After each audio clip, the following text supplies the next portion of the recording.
If you've been spending hours trying to figure out which of these two models is actually worth your time, reading comparison posts, watching reviews, still not sure, I get it. I was in the exact same place. The problem isn't that the information isn't out there. It's that most of it is either vendor marketing or surface-level fluff that doesn't tell you what actually changes day to day in your workflow. So I went through every primary source: official model cards, API docs, independent benchmarks. And what I found is that these two models aren't even competing in the same category. One was built to reason deeply. The other was built to act autonomously. And once you see that split clearly, the decision becomes obvious. Welcome back to bitbiased.ai, where we do the research so you don't have to. Join our community of AI enthusiasts with our free weekly newsletter. Click the link in the description below to subscribe. You will get the key AI news, tools, and learning resources to stay ahead. So in this video, I'm going to walk you through exactly how Gemini 3.1 Pro and Showdown GPT-5.4 actually stack up, from official specs and architecture through real benchmark numbers, pricing, and the use cases each one actually wins. By the end, you'll have a clear mental model for which one fits your workflow without having to trust a vendor's press release. First up, let's kill the myth that 1 million tokens means these are the same model. The 1M context myth. At first glance, these two models look almost identical. Both are March 2026 flagship releases. Both claim roughly 1 million token context windows. Both are priced within 20% of each other at the standard tier. If you just read the headlines, you'd assume they're interchangeable, and you should just pick whichever your team already uses. But here's where it gets interesting. When you pull up the actual model cards and API documentation, the differences become sharp. And for the work that matters to you, those differences are going to be the deciding factor. What actually matters breaks down into 4 things: what each model can take in, what it can produce, how it handles tools and agentic workflows, and what the vendors are willing to transparently disclose. Gemini 3.1 Pro launched on February 19, 2026. As a preview release, Google has indicated a general availability target of Q2 2026, so factor that into production planning. GPT 5.4 followed on March 5, 2026, at general availability. That GA versus preview distinction matters more than it sounds, and we'll come back to it when we talk latency. Specs Showdown. Let's go through the actual numbers. Gemini 3.1 Pro offers a warm-AC 1 to 2 million token context window, one of the largest available at any price point, with a POD-AC 64,000 token max output, and a published knowledge cutoff of January 2025. GPT 5.4's context story is a bit more nuanced. The standard API context window is 272,000 tokens, with 1 million tokens available experimentally in Codex. Max output is 128,000 tokens, double what Gemini offers, and the knowledge cutoff is August 31st, 2025. Roughly 8 months more recent. That output gap is significant in practice. If you're generating full technical reports, large code dumps, or multi-document analyses in a single pass, GPT 5.4 can emit twice as much in one shot. That said, Gemini's native 1M production-grade context, without experimental caveats, is a real advantage if you're regularly working with massive code bases, legal documents, or research corpora. Both models expose a reasoning dial.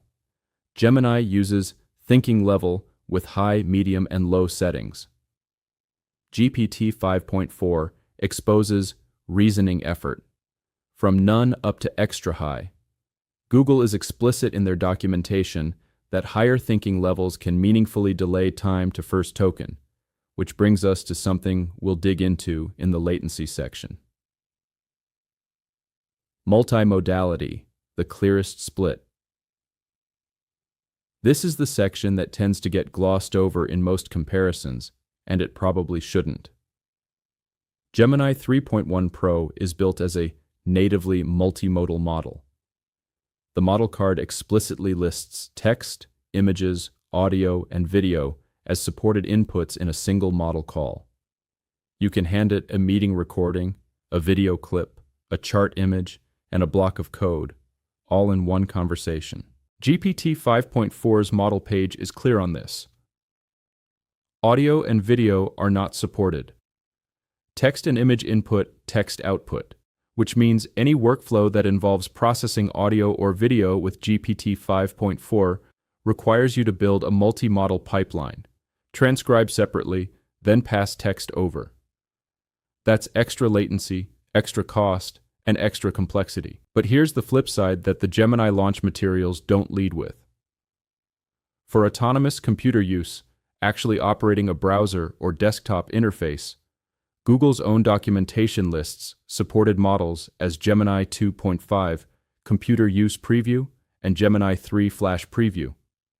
Gemini 3.1 Pro is not on that list.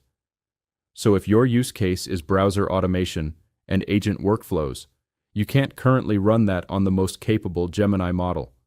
GPT 5.4, by contrast, is explicitly described as the first general-purpose model with native computer use. And they publish the benchmark receipts to back it up, which leads us directly into the numbers section, our architecture and transparency. Google discloses that Gemini 3 Pro, which 3.1 Pro is built on, is a sparse mixture of experts transformer. Instead of activating the full model for every token, it dynamically routes computation to relevant expert subsets. That design can scale total capacity without proportional increases in serving cost per token, which is partly how they're able to offer it at a competitive price point. OpenAI describes GPT-5 as a unified system with a fast component, a deeper reasoning component, and a real-time router that decides which to engage based on conversation complexity, tool needs, and user intent. The router itself was trained on signals like when users manually switch between models and measured correctness outcomes. Interesting systems design, even if it's still fairly high-level disclosure. What neither company publishes is parameter counts, training compute, or inference hardware requirements. Google does at least confirm TPU infrastructure and JAX with pathways for training. OpenAI provides no equivalent hardware training disclosure. If you're trying to reason about capacity from first principles, that information simply doesn't exist in the public docs for either model. Other benchmarks. What they actually show. Now for the part everyone loves to quote and almost everyone misreads. Before we go through the numbers, I want to flag something important. These are not a single standardized scoreboard. Each vendor has selected the metrics where their model performs best. Many headline results use different settings, and tool access changes outcomes significantly. With that said, the pattern is actually quite revealing once you step back and look at it. Gemini 3.1 Pro leads on reasoning and science. It posts GPQA Diamond at 94.3%. That's graduate-level science questions across biology, chemistry, and physics, edging out GPT 5.4's 92.8% on the same test. On ARC-AGI 2Y, which tests novel puzzle reasoning that can't easily be memorized, Gemini scores 77.1% versus GPT 5.4's 73.3%. It also posts MEMLU at 92.6% for multilingual question answering and BrowseComp at 85.9% for web research tasks. GPT 5.4's story is built around professional execution. It reports GDPval at 83.0%, wins or ties across 44 different occupation-based work tasks. This is the benchmark OpenAI uses to claim frontier model performance on knowledge work. Then there's the headline result that genuinely represents a category shift. OSWorld verified at 75.0% org. The human expert baseline on desktop computer use is 72.4%. GPT 5.4 is the first frontier model to exceed that. That's not marketing language. It means the model can autonomously navigate operating systems, fill forms, use applications, and complete multi-step workflows without human intervention. Rounding out GPT-5.4's agentic results, SWE-Bench Pro at 57.7%. For software engineering, Web Arena verified at 67.3%, and this online Mind2Web at 92.8% for browser-based tasks. On the Artificial Analysis Intelligence Index, which aggregates 10 independent evaluations, both models are currently tied at a score of 57 out of 285 models evaluated. That's probably the most honest single-number summary of where they stand overall, genuinely comparable at the frontier, with divergent strengths. So here's the pattern stated plainly. Gemini wins on abstract reasoning, science, multilingual depth, and multimodal input breadth. GPT 5.4 wins on autonomous execution, desktop computer use, professional knowledge work, and browser agents. They're not fighting the same battle, and the benchmark selections each vendor makes reflect exactly that. Hallucinations and reliability. Hallucination rates. Everyone asks about this, and I want to be precise about what the evidence actually shows, because overstating it is easy. OpenAI reports that on de-identified prompts where users flagged factual errors, GPT 5.4 individual claims are 33% less likely to be false, and full responses are 18% less likely to contain errors, compared to GPT 5.2. That's a useful directional signal, but it's an internal comparison against their own previous model, not a neutral third-party test against Gemini. For an independent data point, Vectera's Chem Hallucination Leaderboard measures faithfulness in short document summarization. GPT 5.4 lands at term 7.0% hallucination rate. Gemini 3.1 Pro Preview at minus 10.4%. GPT 5.4 has an edge here from an independent source, but this is specifically summarization, not a universal number. If hallucination behavior is mission critical for your work, test both models on your specific task type because no one publishes a comprehensive task-agnostic rate. Latency. The preview. Tax. This is where the preview versus GA distinction hits hardest, and I want to give you real numbers here, not vague hand-waving. Gemini 3.1 Pro is currently running as a preview. Developers have measured an average time to first token of around 44.5 seconds. And that's not just people complaining on forums. For high thinking level queries, documented wall times in practitioner write-ups range from 45 to 120 seconds for large context runs. Some developers have also reported quota drain and streaming lag during the preview period. These are real operational risk signals you need to factor in if you're evaluating this for production use today. Google expects GA in Q2 2026, which should bring stability improvements. GPT 5.4 launched at general availability. OpenAI discusses latency through tool yields and reasoning effort levels, offers a fast mode as a speed lever, and claims lower latency than its predecessor on coding tasks.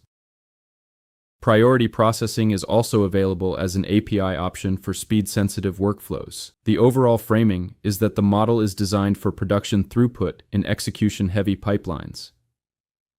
The honest summary: if you need production-grade reliability with predictable latency today, GPT 5.4 has the structural advantage.